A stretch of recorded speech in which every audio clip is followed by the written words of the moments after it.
अहो अनि बुढा कहाँबाट आयो हौ तिमी?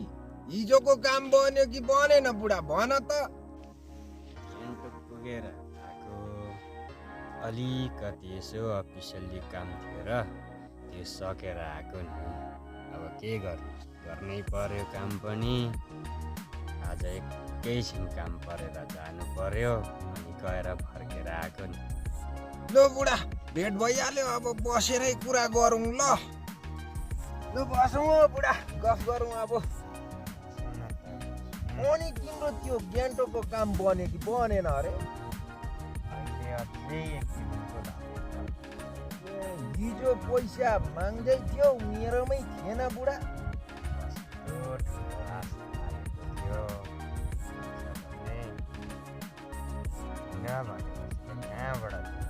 यही त बुढा म पनि हिजो पारी त्यो के भन्छ त्यो जग्गाको नाम त के पो अरे, उयो साजुङ भन्ने ठाउँबाट हिँड्दै आएको थिएँ बुढा।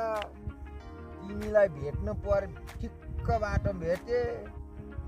के गर्नु त हौ बुढा? म पनि त हिँड्दै आएको दुखेर यस्तो साह्रो पऱ्यो।